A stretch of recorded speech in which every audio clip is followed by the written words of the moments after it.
Welcome to the show. It's the 25th of January, 2022, and I'm Mary Grace. This is Real Talk with Mary Grace. Hope everybody's having a great day. Come on in, let us know you're here. And if you watch on the replay, please make sure you drop a comment and just let us know your thoughts about what you hear today and what I'm talking about. I've got a lot to talk about today, and I am I'm kind of laughing because Barley George is on the table here and he just jumped off. Okay, Barley George is the cat for those of you who are new, and he sort of does his own thing like all cats. Okay, now let's see. What am I going to talk about today? Talk a little bit about some things that are happening in the cancel culture world. I'm going to talk about the little bit about, and you guys have asked me for my thoughts on that. And I am going to talk about 45 and 47 and a couple more things. So jump on in here. It looks like people are slow to get the notifications. There's Catherine on YouTube. Hello. And let me look at my notes here. Okay. Oh, yeah.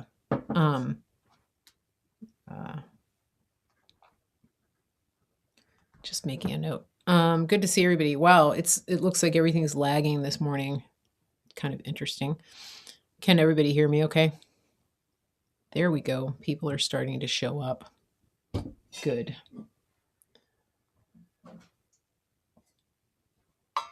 Hello. Hello, hello, hello. Okay, here's something to pray about. So apparently, one of the things that happens after COVID, after a fever in general, is that people can lose their hair. Has everybody is today the 26th? Did I get the date wrong? Oh, let me fix it. Sorry about that. I thought it was the 25th. It's 26th. Hold on. Thank you. 26th. I missed a day. There we go. Thank you. All right. So, yeah, here's the thing. Please pray for me because my hair has been coming out and this has happened to me before when I was taking thyroid medication. Like it's just like hair everywhere. Apparently that happens after a fever, and apparently sometimes it happens like a couple of months afterwards because of the growth cycle. It's really weird. But yeah, so I would appreciate your prayers because I don't want to go through that again. I've been through that where my hair just was falling out. It can happen because of stress. But apparently it's a thing. It's a condition after you have a fever. And I had a fever for quite a long time when I had COVID, and I think that's probably what it was. But I'm just not going to accept that. I'm not going to have any more hair fall out. It apparently there's something that happens with the growth cycle where it where it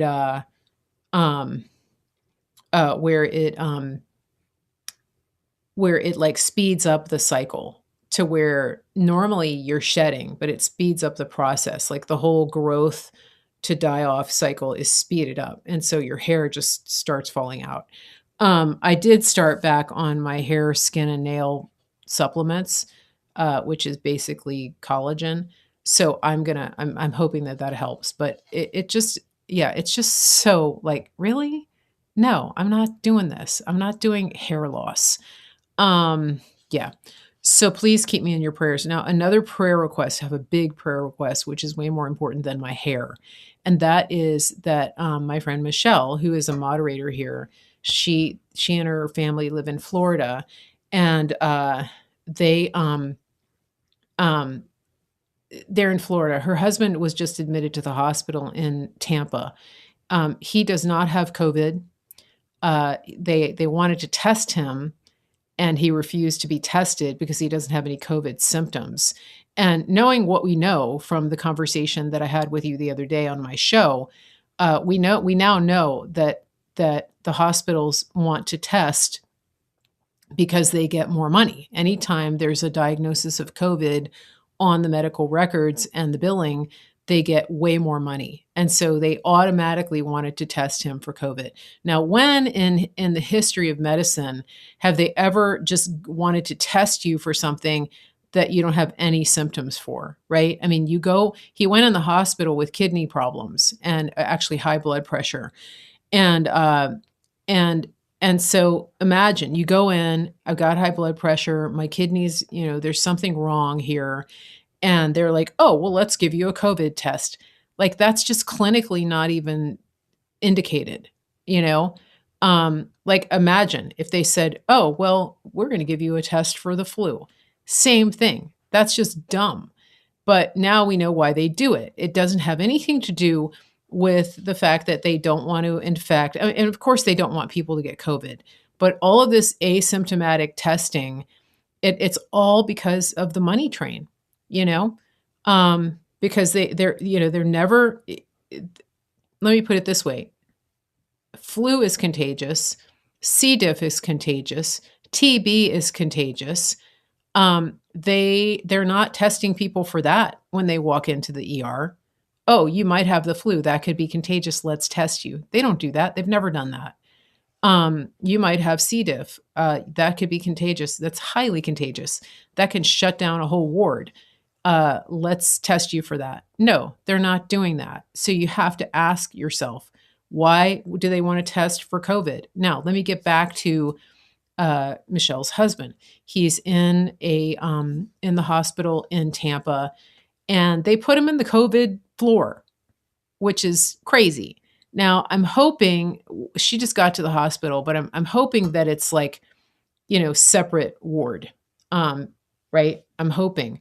But now, the hospitals are having COVID positives come and work, COVID positive nurses, which I don't understand. Like this doesn't, there's no logic to this at all. So imagine that you've sent home any worker that's not vaccinated just for getting exposed to COVID, but they don't have any symptoms. They can't work. But you have a COVID positive nurse that's vaccinated that is sick, but you're telling them they have to come back after 5 days. Like, these people have lost their minds. Would you not agree?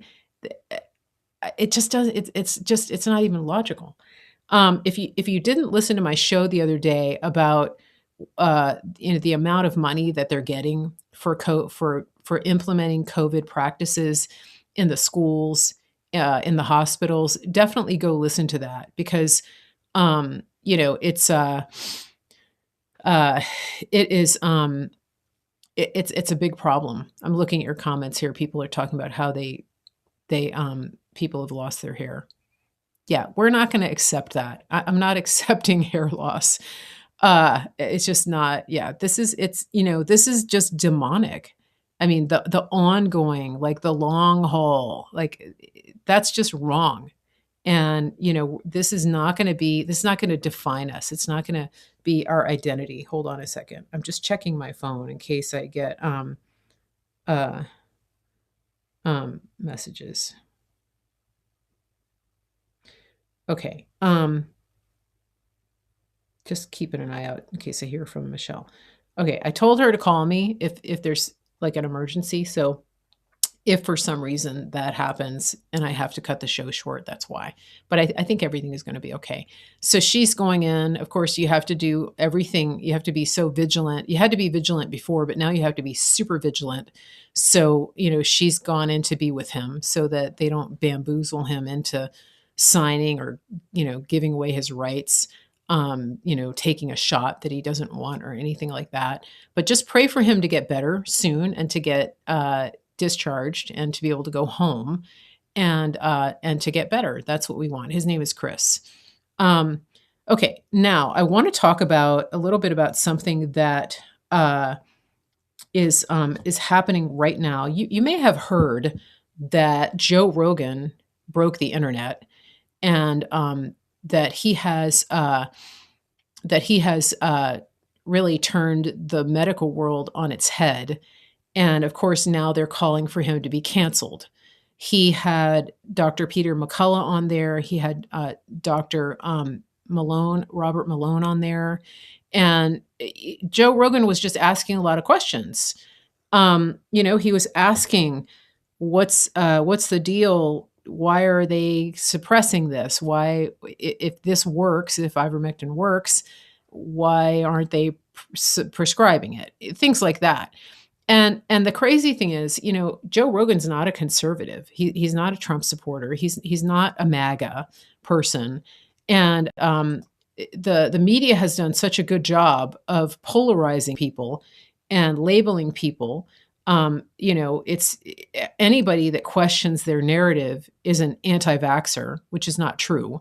I think that a lot of people who are questioning this have gotten vaccinated for other things, if I'm not mistaken, and they've gotten their children vaccinated for other things.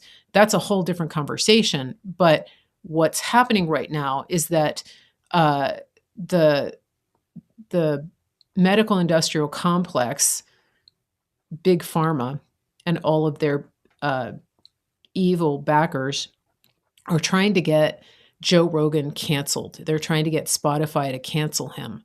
And Spotify so far has stood their ground, and that's a good thing. And so, in spite of the fact that Neil Young ultimatum and said either he goes or I go, and and then people are like, Neil Young, who's that?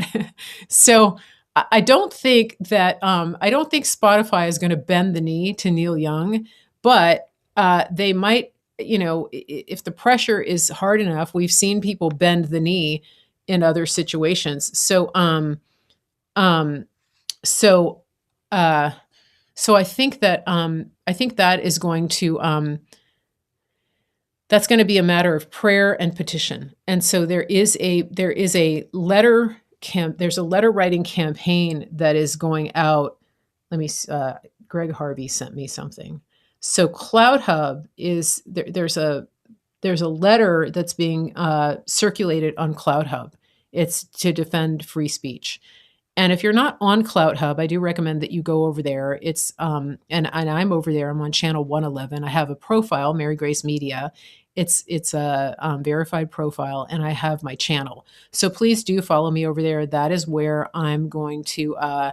That's where I'll be if I get canceled. I'm there now, but I'll be there, almost exclusively, plus Truth Social. Now, hold on a second.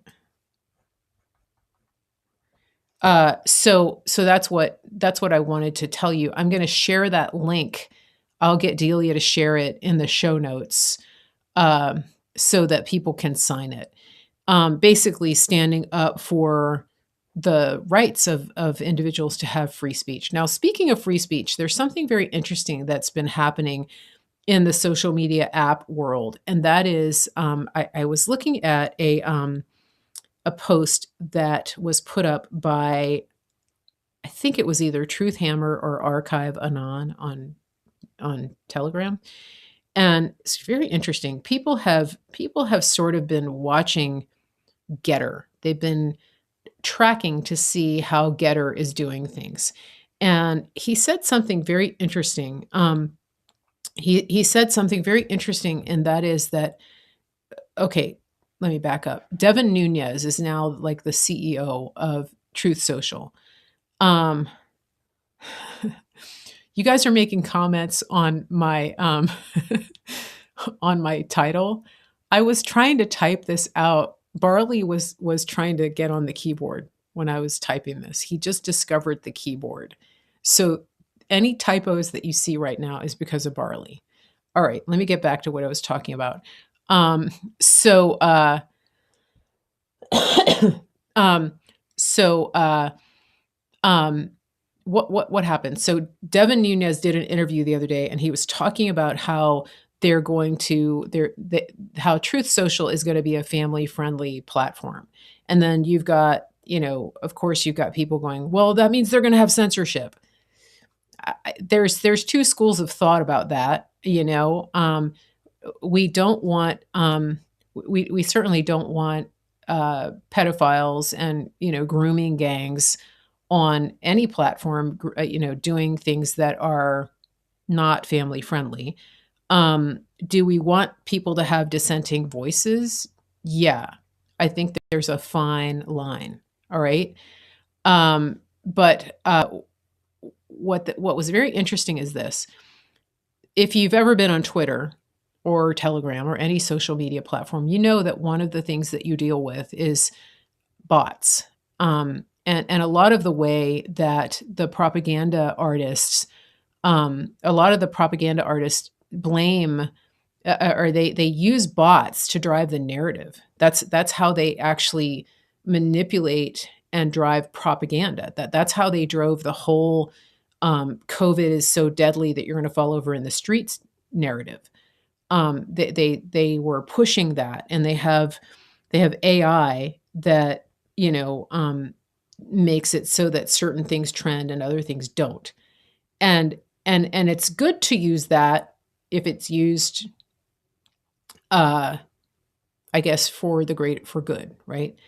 The problem is that the people that would like to destroy our country and turn us into a one world government have a different definition of what the greater good is, right? The Great Reset is not the greater good. Why am I telling you this? Because this individual posted about what was going on with Truth Social, and he had a theory about Getter, which I thought was very interesting. Um, Getter was started around the time that Truth Social was announced, and it was started by a former advisor to the president and Jason Miller. And people have gotten on Getter. They've grown, pretty big platforms over there. Um, but this guy thinks that this is actually that Getter is actually like the beta version of Truth Social, and that it was put in place to uh, kind of work out the bugs and to develop the AI for making Truth Social a more robust, family-friendly platform, and that, for example, it would identify the trolls and the bots. So it was like Getter is the test platform um, that you could use to develop the AI to sort of clean house before Truth Social launches, which I think is a really compelling theory, right? So we'll see what happens. I would not be surprised, because it doesn't make sense to me that you would have a competing platform that's being run by somebody in Trump's circle. Now, I don't know how close Jason Miller is to Trump. I don't know the whole relationship there. It seems to me that it would be a kiss of death to go up against the boss. That's just my opinion. We'll see. One of the things that I do know about Trump, and I've heard this about when he does a job, whenever he does a building project, he does a lot of mitigation. What does that mean? So he's extremely thorough in testing and retesting and testing for bugs. So if there's a building that he's building, there he's going to develop a foundation that is impenetrable, and he's going to build it right from the ground up. And so it wouldn't surprise me that he's doing that with his Truth Social platform, that he would launch a beta version and contingency planning. Thank you, that's the word I was looking for. That he's gonna game out all of the scenarios. Now, one of the scenarios that we absolutely know is likely is an invasion, just a bot infestation. We know that there's going to be server attacks. We know that there's going to be all kinds of stuff going on in cyberspace that we didn't actually um, it's just a part of the playing field. Okay, it's just an inherent part of that industry. And it wouldn't surprise me if President Trump um, if he was using Getter as the canary in the coal mine, as it were. Does that make sense? So I just thought that was very interesting. And the other thing that's interesting is that his SPAC, SPAC, the company DWAC, Digital World Acquisition Corporation, that's the company that Truth Social is housed under. It's the best, highest performing SPAC in history, which I think is very interesting. Let's see what it is right now. I have some friends who made $10,000 on their investment in DWAC. They bought the dip and then flipped it. Okay, Bitcoin is back up a little bit. Oh, speaking of, George News said to keep an eye on the SEC XRP situation, the Ripple. They said to keep an eye on that, on what's going on. I think SEC is trying to shut them down. Their stock is up today. It's XRP is what it is.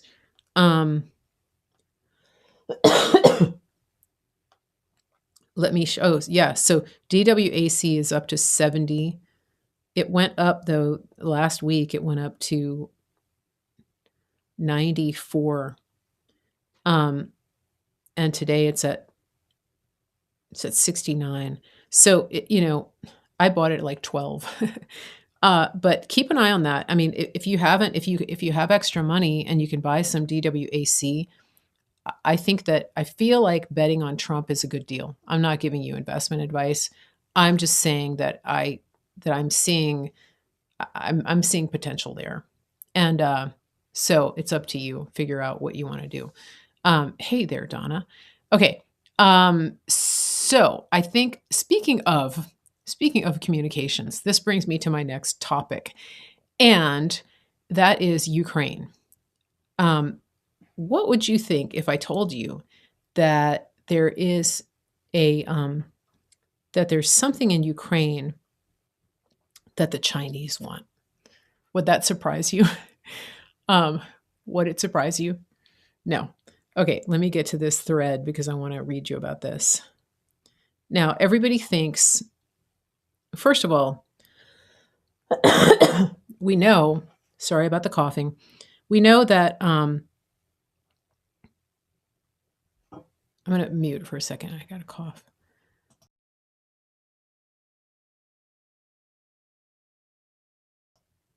Okay, we know that China Joe is owned by different entities. Ukraine, he owes them, and also China, right? And we know, and anybody with any intellectual honesty is going to acknowledge that Hunter Biden has taken, billions of dollars from both the Chinese and the Ukrainians, and that he's been put in positions of influence, for jobs that he's not qualified for, and that's what they do. That's what these families do. There's other members of the Biden family also that have been paid off by these countries. Have you guys ever heard of the Belt and Road Initiative? That's the Chinese plan to dominate the whole world, all the infrastructure, et cetera, et cetera. Well, one of the things that the Chinese have been angling at for years is to dominate space. And here's the funny thing.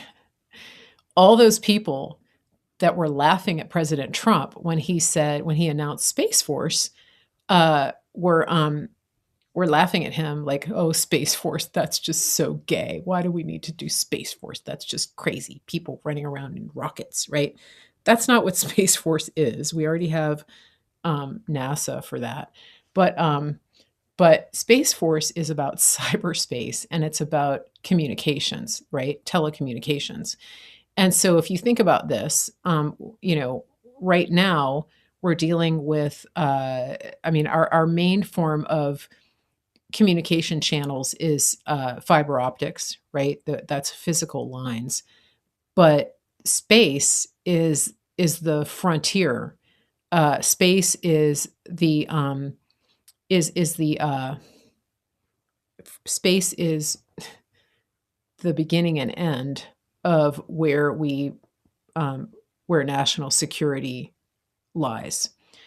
And so with that in mind, the race to dominate space is real.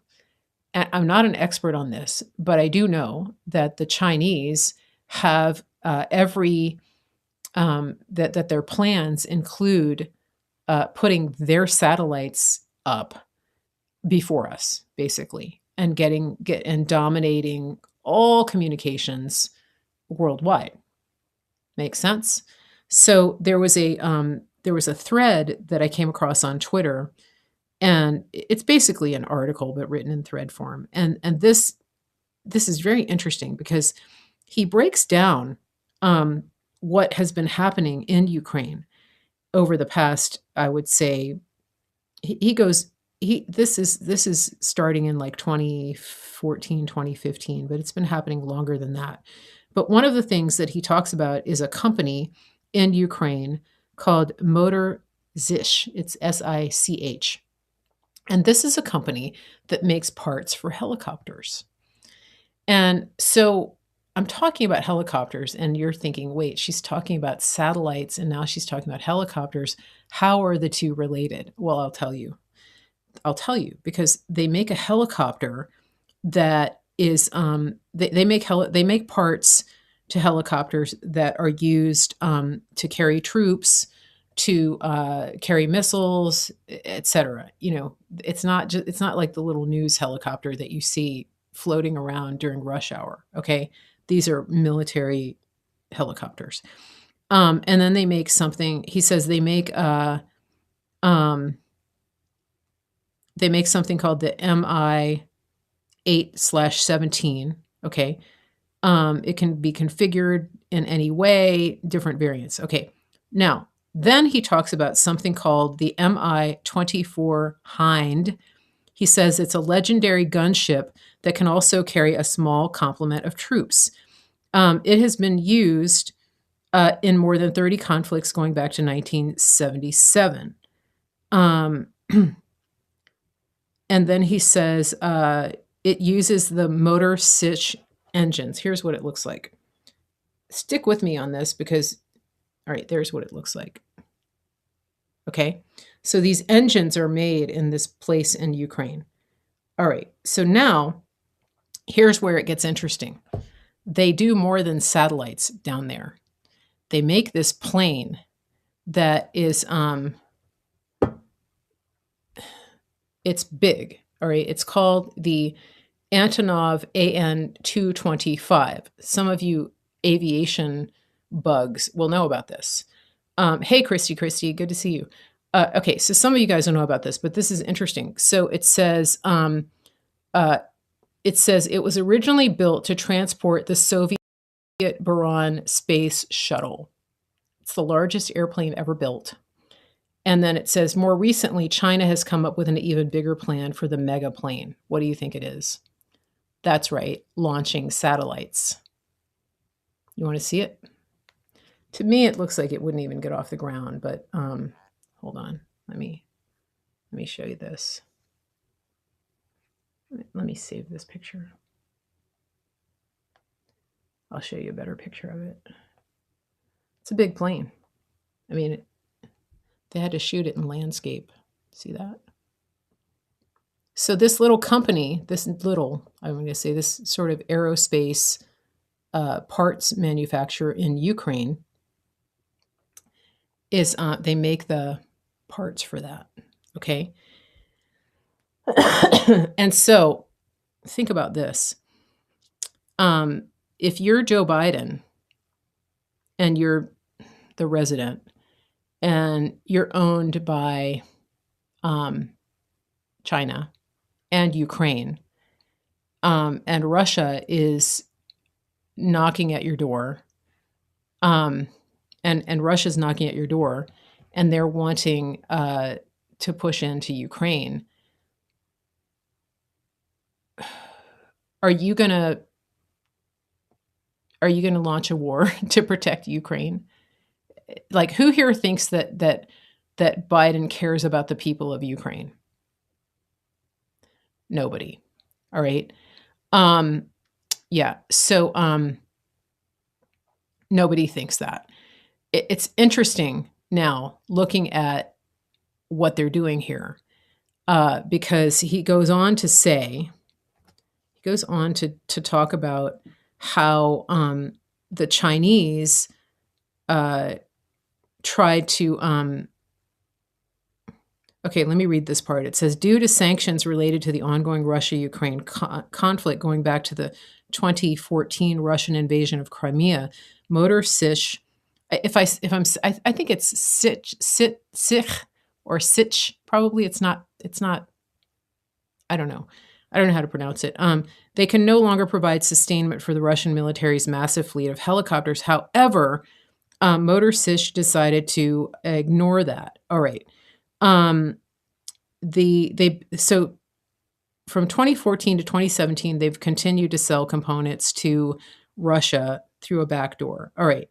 Now, China in the background, China has been in the background. And in uh,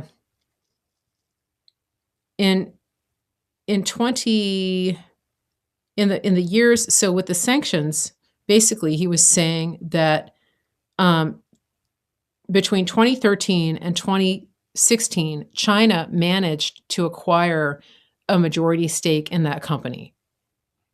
All right.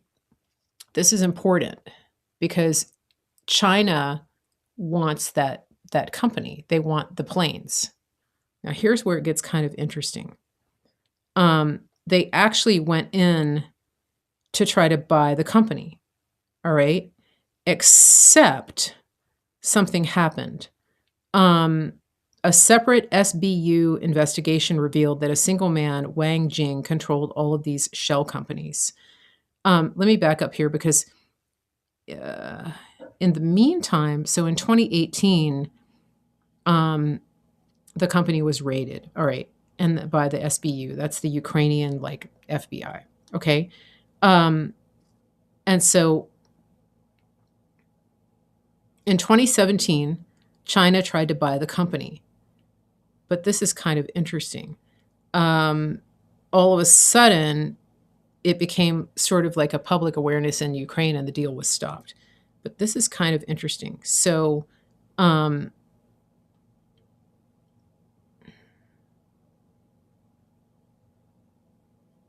now they're saying that the deal didn't go through because the guy that was trying to buy it, he was like the front person for the Chinese, lost a lot of money in the stock market. But the other thing that happened is that I need to read down here and find this. So he's putting the pieces together. I think I'm going to post this thread in the notes on the show because I think it's important.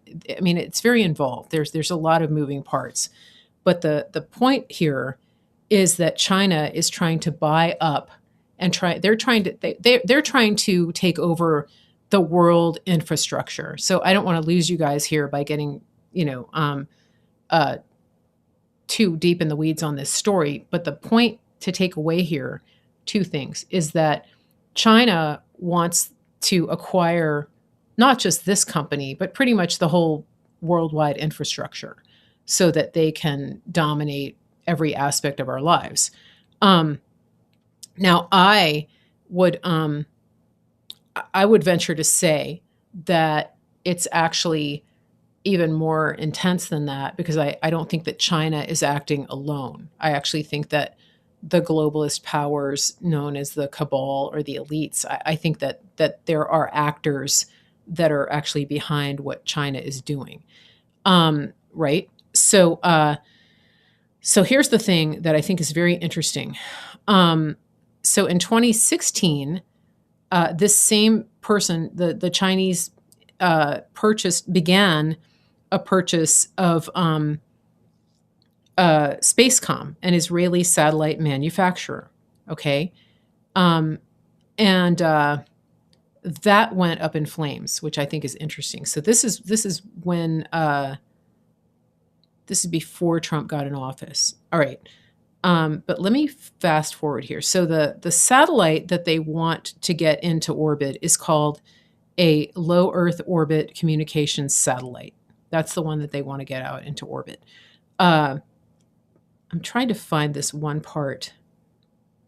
So they're trying to launch 300 satellites by 2025. And it says it's the Hongyang constellation is China's attempt to break free completely from the traditional fiber optic cable model that powers the global telecom industry. This is really important to understand. They want to dominate all of telecommunications. Imagine if that happens.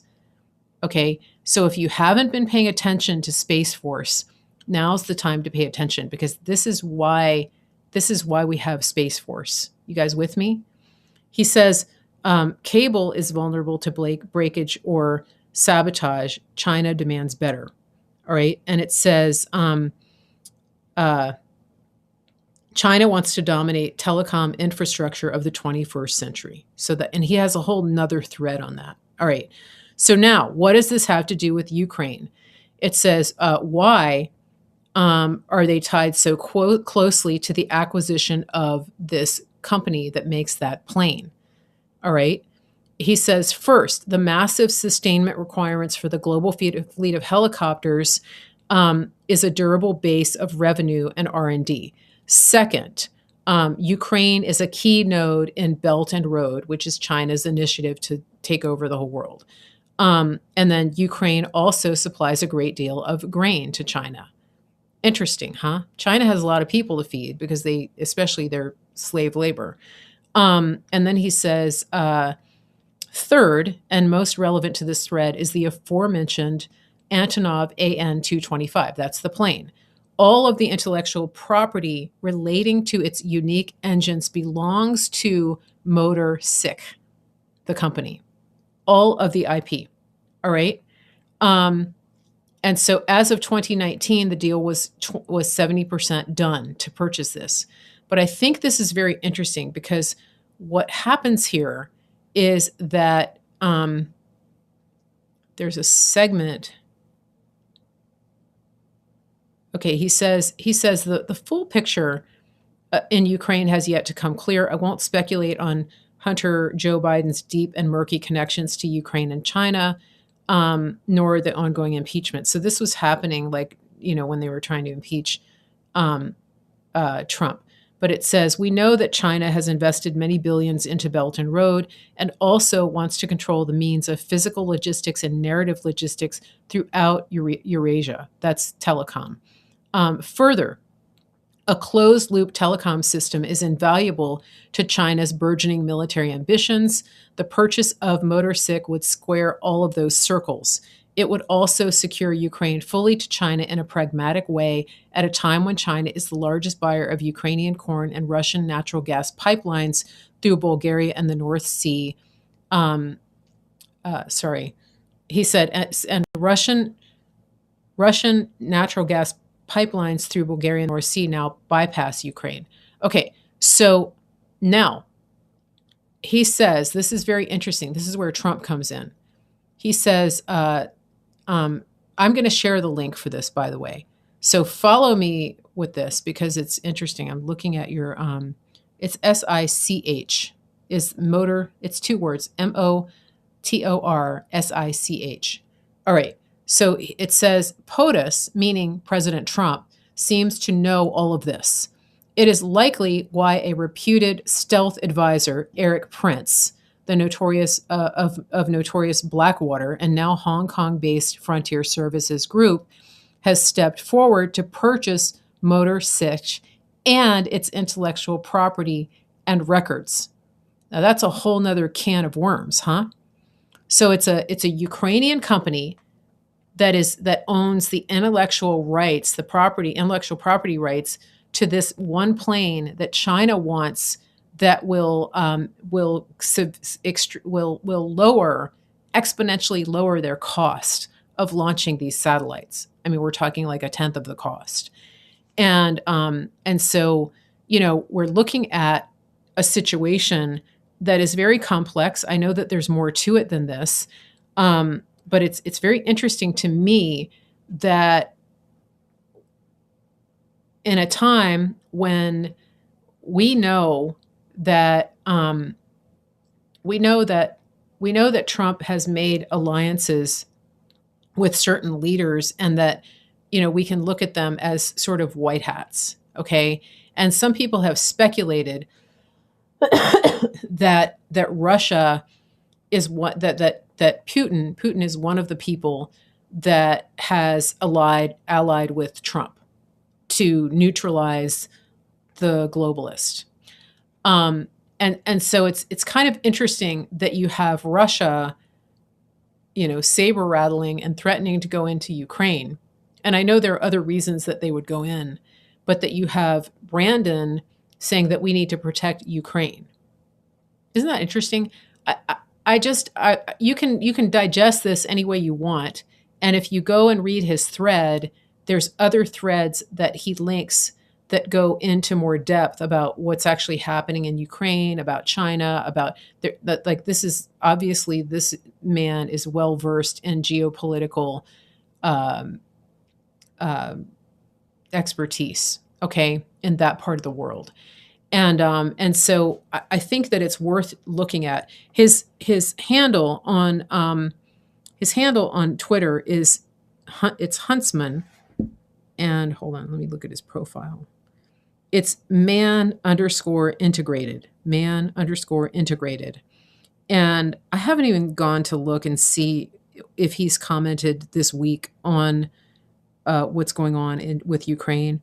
This was published in November 23rd of 2019. So very interesting, isn't it? So obviously, that the media and the handlers of the resident in chief are going to create a situation like a wag the dog situation, where they can they can control the narrative. And one of the reasons they're doing that is because they're losing so abysmally in every other area. I mean, if anybody could have like a no good, horrible, terrible, very bad day every day, it would be Biden. I mean, he's a disaster. It's a walking disaster. I mean, he's losing the COVID narrative. OSHA yesterday withdrew the mandates for the private companies to have the shots. Inflation is pushing double digits. The gas prices are like 3 times what they were a year ago. I mean, everything is a disaster, and I haven't even hit on half of it. The shot isn't working. They're now talking about a 4th booster. Omicron is running rampant around the country.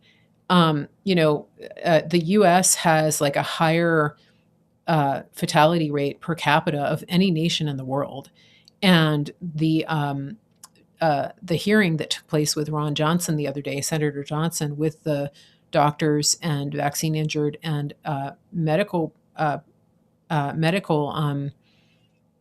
community was really eye-opening and explosive. So it doesn't surprise me that you have a massive shift in the narrative. And then of course you've got the neocons who just absolutely salivate at the thought of war, because they own stakes in all of the entire defense industry. And so the military industrial complex is just, that's how they've all gotten wealthy. And now they're getting wealthy on the medical industrial complex. So the combination of the two is just crazy. And then of course we've got the midterms coming up, and we've had 29 Democrats so far announce that they're not going to seek reelection in either the House or the Senate. I think mostly the House. We've got Virginia. The new governor in Virginia is paving the way for everything that's happening, I think, nationwide. I mean, he is making good, not just him, but his AG and his lieutenant governor, they're making good on promises to restore individual freedoms to the people of Virginia, and to get our economy back on track. I mean, there's a lot of good things happening here. All that to say that none of it is good for Brandon and his handlers. It's they're getting spanked on every turn.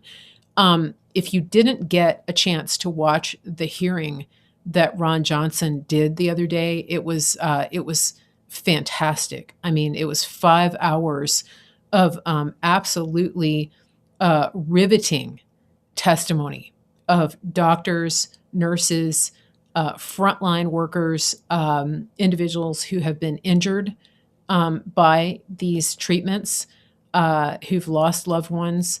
I mean, it's heartbreaking to listen to, but it's also extremely important. And I recommend that you go to Rumble and go to Kanekoa the Great's channel on Rumble. And what he's done there is, bless his heart, he has cut the testimony into the individual. He's cut everything so that you can hear just Dr. McCullough, you can hear just Dr. Malone. It's great because it's in like 20-25 minute segments, and these are segments that you can send to normies, because this is Senate testimony. I mean, it's not a Senate hearing, but they're with a senator who is asking them for information to testify about what is going on. And so you can this is the kind of thing you can send to a doctor, a normie friend who thinks that absolutely nothing is wrong. Okay, because it's not a big partisan rally kind of thing. That's what I'm saying. It's not a Fox News thing. It's not an OAN thing. It's just a 5 hours of testimony from frontline doctors. They're not anti anything except bureaucracy and government control in people's healthcare. And it's very interesting because the one doctor that was talking about the ethical situation here, he really outlined some of the glaring ethical violations that have been happening in the medical community since this started. It's definitely worth listening to. It's Kanekoa. It's a Hawaiian name, so it's Kanekoa, Kanekoa, and Kanekoa the Great. So find him on Rumble. He does short clips of all kinds of stuff. Like, he took the Joe Rogan interviews and he broke them down into shorter clips. So he cuts out all the unnecessary interruptions and things like that, which is good. And so Nadine on Facebook is saying she shared it on Facebook and got a 90-day restriction. There you go. There's your answer right there. That tells you how important it is to get this information out. And so if you have, if you have friends and family that are still considering the shot, send them the testimony from Dr. Malone. He talks about the science, the mechanisms behind this, and he's the one who invented the technology, the mRNA. And so he talks about why it's problematic and what it actually does from a medical standpoint. He's not an anti-vaxxer. He invented the vaccine, but they're talking about the dangers of gene therapy, because that's what it is. And so we're going to get those links posted in the show notes. So don't worry about that. We'll make sure that you can get that. But if you want to just go do a search on Rumble, it is Kanekoa the Great. Nadine says, it won't stop me from sharing it to Messenger. I love that. That's the spirit. Okay. And so Nadine, I definitely recommend that you go to Rumble and get these shorter links to share. Yeah. And the good thing is that, oh, there's Catherine. Hey, I hope you got my email. Yeah, so the good thing is, I think with Kanekoa, he is he is not it may be less likely to flag them, all right, because it's not from the FLCCC, all right. The show notes, I post them in the notes for YouTube, and then sometimes I put them in the comments section of Facebook. Um, but I post them after the show. After Delia sends them to me, I go and I post them in the description box. Okay, let me just check my messages here. Everything's good. Okay, let me look at my notes. How do we go through a whole hour so quickly? How does that happen? I just started talking and we're 50 minutes into this hour. If I were a therapist, I would say goodbye right now and send you a bill, but I'm not going to do that. Uh, so um, it's Kanekoa, Kanekoa, Kanekoa the Great. Um, your spelling works mo better. Yeah. Um, that's how you spell it, I'm pretty sure.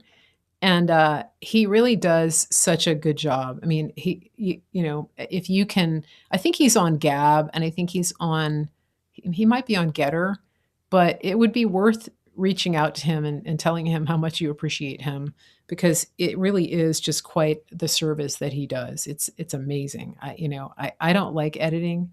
It's not easy, because he has to download all that stuff and then splice it and edit and then upload it. And I know there's ways to do it that are easier, but oh man, it's just tricky. Now I want to talk a little bit, speaking of tyranny. uh Ron DeSantis went off yesterday on the current regime because they've overnight they have pulled the whole supply of monoclonal antibodies. Just boom, like people woke up and found out that not only like their appointments were canceled, COVID positive patients can't go. And I found this out too, that somebody I know in Arizona has COVID, and they said that they called and called and called the place that they knew of that had the antibodies, and there's nobody there. They're just gone. And so the excuse that the regime is using is, well, it doesn't work on Omicron. Like, okay, here's what Ron said. He goes, even if it's half as effective, the people should be able to decide that. And 25% effectiveness is better than zero, better than going to the hospital. And there's people that still have Delta. So I think that the reason they're pulling this is A, they want to push this stupid shot. What booster are they on? Number 4? B, they want to push the new pill that Merck is making, because that's going to make them like billions of dollars. And C, they're just mad at Joe Rogan for getting people aware of monoclonal antibodies. Because, this has happened. We've seen this happen over and over. President Trump talks about HCQ. Oh, can't get it, banned. The warehouse burns up. I mean, the factory overseas burns up. And then what happens? I'm getting feedback. Why am I getting feedback? Okay. So yeah, so the warehouse, like the factory burns up. And then what else? Ivermectin, right? All of a sudden, doctors are threatened, their licenses are threatened if they prescribe it. Basically, anything that they prescribe that actually helps people prevent serious illness, any early treatment, any therapeutics, they are going to pull it, like, before you can wake up the next morning. And so, I mean, that's a real issue, and we're seeing that now. The minute people start actually demanding, the minute people start demanding the antibodies, all of a sudden it's like, oh, it doesn't work on Omicron. Yeah, we're going to pull it. And it's under the EUA. And the interesting thing about this is, so here's the thing.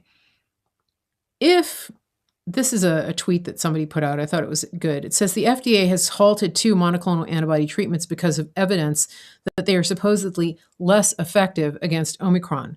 Will they apply the same standard to vaccines that are also clearly less effective against Omicron? We all know the answer to that. We certainly do. And it's interesting to me that, they have been that it's been so hard for people even to find out that monoclonal antibodies existed. Because remember, when I got the COVID and my dad got it, I was telling you guys about the antibodies, and a lot of people had never heard of it. So between October and then when did Joe Rogan when did Joe Rogan get COVID and talk about the antibodies? Was it November? November, and then the Aaron Rodgers talked about it, right? He got COVID. Everybody was big mad at him. That was December. So October, November, December. Now it's January. Now all of a sudden they pull it. So you have this surge where people are actually going and getting it and demanding it. And then all of a sudden, oh, it doesn't work. Literally, like, how do you know? And what justification are you using to pull it? And why wouldn't you pull the shot? The shot doesn't work. And don't tell me that it lessens severity. People still end up in the hospital. I'm sorry, if you took the shot and you ended up in the hospital, I don't see how you can tell me that it lessens severity. Like, you're in the hospital. But people fall for it. I red pilled a guy in the grocery store parking lot yesterday. His wife works at the hospital, and I just started asking him questions. I was like, well, if it works, then why this? I mean, I was just hammering him with all these questions. He's like, I don't know. That's a good question. Yeah, poor guy. Somebody says we can't even get a nebulizer here in Victoria, Canada, because people are using it to self-treat at home. Unbelievable. Can you get it on Amazon? They do sell them on Amazon. Now we know, we absolutely, Nancy Drew had a comment. I think you got here late the other day and you didn't hear me talking about this. But she says they want the people in hospitals so they can jack up the stats and force them to use their vaccine and treatments. That's part of it, but it's because they get COVID money. Okay, so it should be very clear to everybody with a pulse and 2 functioning brain cells at this time that anything that prevents hospitalization is frowned upon by the medical industrial complex. It should be very clear that the entire standard of care and protocol that has been normalized by this industry is the antithesis of everything that we know to be true about good medical care. In the past, before COVID, the entire goal of treating patients, the entire existence of doctors, is to make sure that they don't get admitted to the hospital. You don't want them to get admitted. You want to keep them out of the hospital. Anybody that's ever dealt with a sick family member knows that. And that you've actually, I've actually had to fight to get somebody admitted to the hospital because they were so sick and they needed to be hospitalized. And of course, the insurance company is saying, oh, we're not going to pay for that. How many of you have had that conversation before where you had a loved one that you knew actually needed to be admitted and they were resisting you because of insurance, or they were wanting to release your loved one before they were actually medically ready to go? I talked about this the other day. The system has been completely turned on its head because they're not even, at this point, you if somebody has a COVID diagnosis, they they're not sending around a social worker to talk about your discharge because they're getting COVID money. The insurance companies aren't involved as long as as long as they're getting COVID money for you. They want hospital admissions. Don't believe what they're telling you on the news that they're trying to avoid hospitalizations. They just don't want hospitalizations of people that are going to cost the insurance companies. They want COVID hospitalizations. That is why when Michelle's husband turned up at the hospital last night, the first thing they wanted to do was uh, the first thing they wanted to do was test him for COVID. He had zero symptoms of COVID because all they're looking at is cha-ching, cha-ching, cha-ching. This guy is in distress. He's a potential for COVID. Let's test him.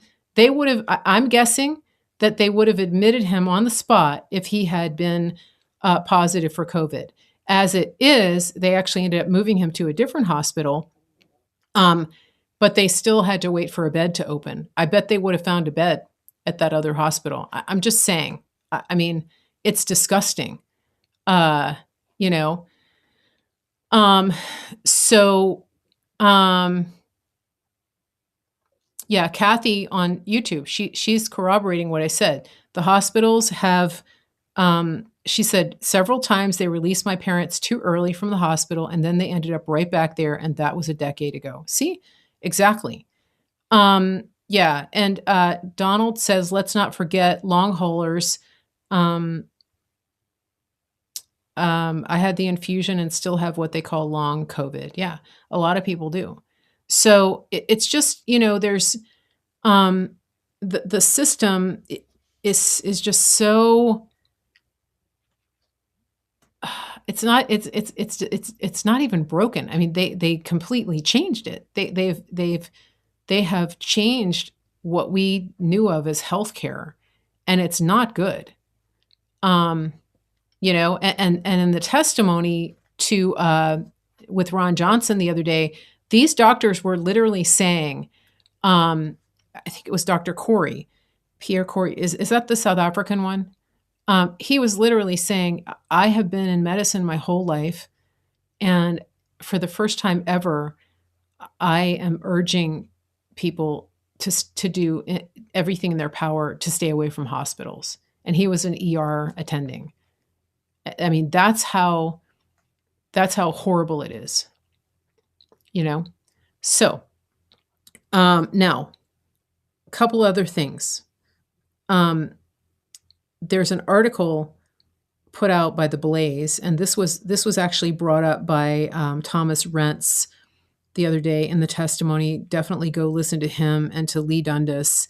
This is about the vaccine injuries of the military, and they have whistleblowers that have come forth who have shared this information, and the instances of certain medical conditions have risen exponentially in our service members since they've been forced to do this. Delia, I'm going to send you this link. We might want to break up this link in the show notes because it's from the Blaze. Okay. Yeah, we really just want to pray that this brings about change. I mean, there are people who still are asleep to this. I mean, like the guy that I met the other day, he had no clue. Karen is asking, why do so many professionals go along with this nonsense?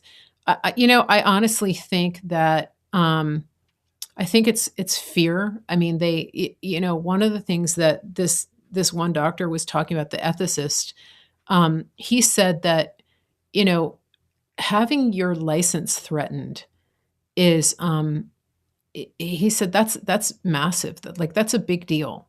That's way bigger than being fired. He said if you're fired, you can start over, you can start a private practice, but losing your license, I mean, you're talking like, years, like 8, 10, 12 years of schooling, of medical school. and you can never practice again.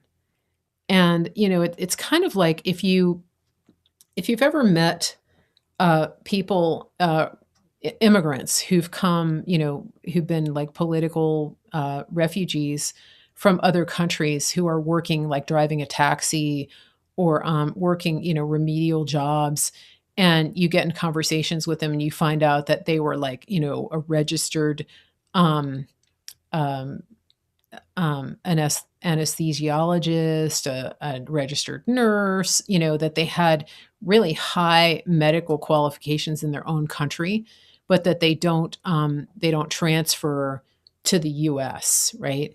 It's kind of the equivalent of that. Like you go from being a board certified specialist in your field to having the equivalent of a fast food worker credentials. That's what they do. And, and I think that, there are people who have resigned in protest, doctors. A lot of these doctors, you've got people that have been fired. Um, and, they've been fired from their jobs. They're suing. It's a bad situation. I mean, you know, uh, but it's all driven the um by the pharmaceutical industry. Yeah, they get blacklisted. Um, yeah, Nancy is saying that the insurance companies threaten the doctors for prescribing certain meds. Right. Yeah. So that's a whole different. I mean, that's part of the. That's why I call it the medical industrial complex. It's a whole. It's a. It's a. It's like a cartel. It's like dealing with the mob. All right. And like never before in history have you had pharmacists calling up doctors and saying, what are you prescribing this for? Are you sure you want to do that? I can't fill this prescription. That's unethical. It's none of their business. That is a breach of the patient doctor relationship. If a doctor wants to prescribe a medication off label for a patient, it shouldn't matter what it's for.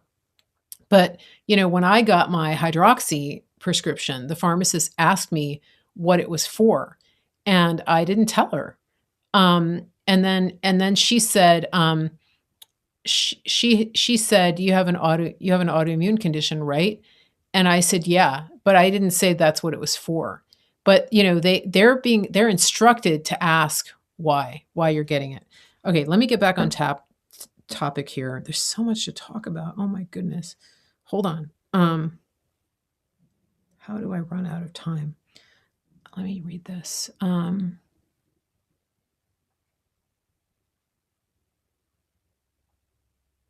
Kathy says the pharmacy wouldn't fill my prescription for a nebulizer. That's crazy. What state are you in?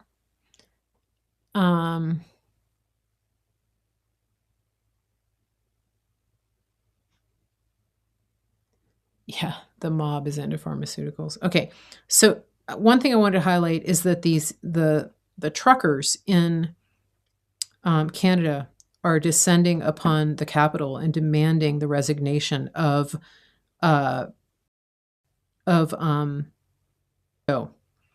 And it's apparently it's the longest convoy in the world.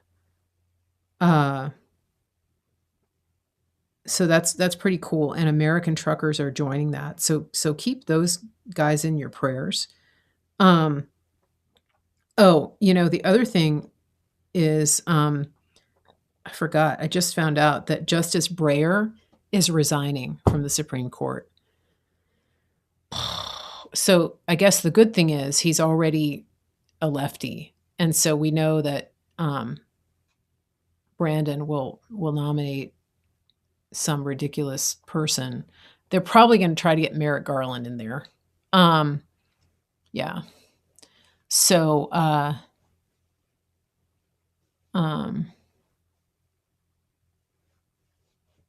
yeah, there are nebulizers that you can get online for sure.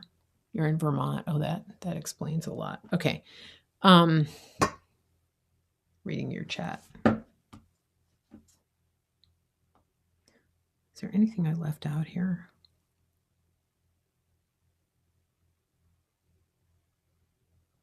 Okay, there's a lot going on in Wisconsin. Last night, an article came out saying that CNN reporting that they're looking for a black woman for the Supreme Court. Yes, because diversity hiring has worked out so well in the past for the Democrats. Why don't they get Big Stacey? I don't think Biden would nominate her. I don't think there's a lot of love between those two. Okay, let me just read this headline to you. This is about Wisconsin. Goodness gracious, where is it? How do I lose text? Okay, so the Gateway Pundit put out an article last night, and it was instantly shared all over the internet. It said, "Huge breaking news: Wisconsin Assembly votes to advance Representative Ramthan's." Why do these people in Wisconsin have such difficult names? Ramthan's resolution to reclaim Wisconsin's electors for president and vice president that were certified under fraudulent purposes. Now, I thought that they corrected this headline because it wasn't exactly that way. That's not exactly how it went. And Truth Hammer did a little correction on this, and I'm going to read it to you. He says the voice. He said the vote that Gateway was that Jim Hoft was reporting on was a different vote. But he said Representative Ramthan, this is Truth Hammer, Representative Ramthan used a procedural stunt to submit a new resolution asking for electors to be called back, and his resolution will go to the Rules Committee. No real action regarding this resolution has taken place. So that is that's basically, I think, where we are now. I believe that it is. I believe that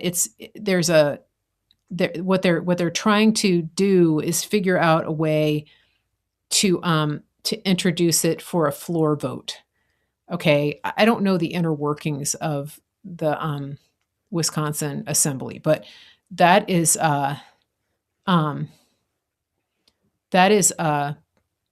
what's going on. But I think that there's potential for something to happen there. So keep an eye on Wisconsin. I do recommend, if you're on Telegram, Truth Hammer does a pretty good job of explaining these kinds of things. And then also there's an account that I like on there. It's called Archive Anon. And the other things the other thing I wanted to say is that George News has been doing live streams at night. If you remember, I was talking about those live streams. I share them into my Telegram page when they happen. Basically, what happens on George News is that they do some they talk to people in the chat, and they sort of drop little crumbs. Now, last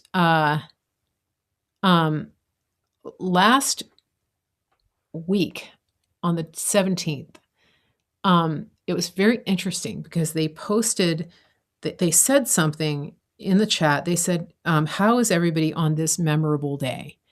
And then they said, remember this day. And then they put in quotes, where were you on January 17th, 2022? And that's the kind of question you ask for pivotal world-changing events like 9/11. Where were you on 9/11? Where were you when JFK died? Like, there's very few moments in history where somebody asks that question. And they were laying the groundwork for something of that magnitude that took place on the 17th of January, which I think is very interesting. And then the next day they said, hold on.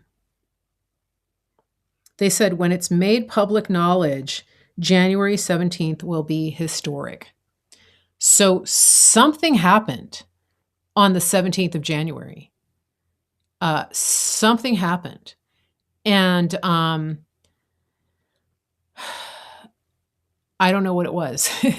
But, maybe just mark that date on your calendar. Christy says about the Wisconsin thing, doesn't the rules committee have to agree to it? I think there's like a workaround that they might be able to do. That's the chatter that I'm seeing about that. So I don't know. I think we should keep our eyes open. I mean, Seth Keshel seems to think that what happened was a good thing. I don't know. Okay, listen, I'm going to sign off. Let me put my little Telegram thing up here. So make sure you're following my Telegram. I'm putting it on the screen so you can take a screenshot. It's Mary Grace Media Official. And then also don't forget that we are doing a superfoods transformation, and you can join that group. We're going to have some live coaching, and that is for people who order superfoods. You can get $100 off of your 30-day supply if you go and get a promo code from me. That's info@marygracemedia.com. And you can also go to shopwithmarygrace.com to get a link to save on CBD, which I absolutely love. American made. All of our stuff is American made, which is great. And if you're worried about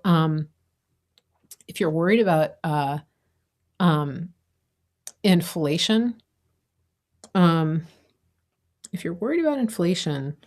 you should buy superfoods because our prices haven't gone up. Delia is asking if he said, am I sure that it was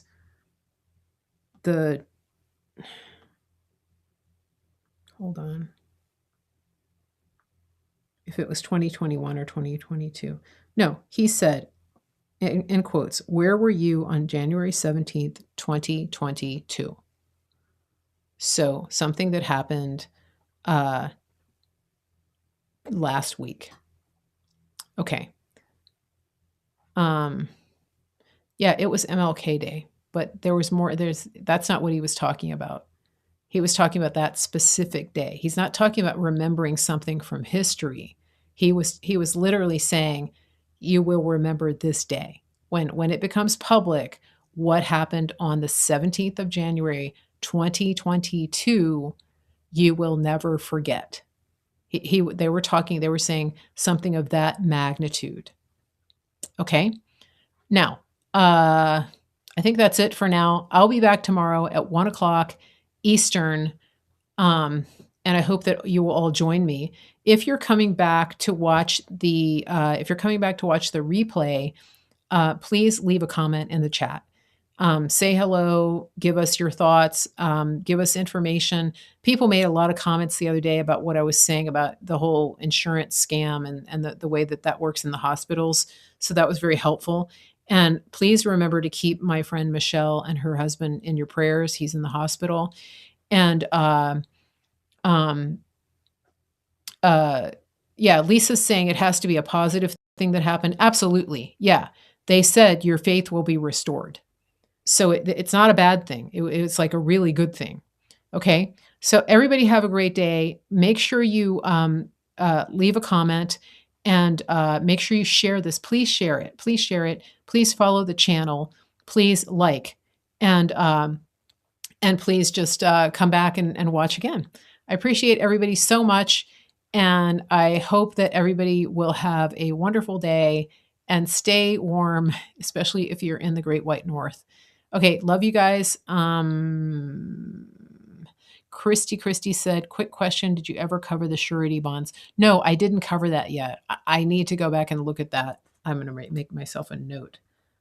Oh, last thing. Yesterday, President Trump was playing golf, and somebody said to him, referred to him as the 45th president. He goes, 45th and 47th. And that's kind of gone viral. I thought that was very interesting. All right, everybody have a great day, and I will see you tomorrow.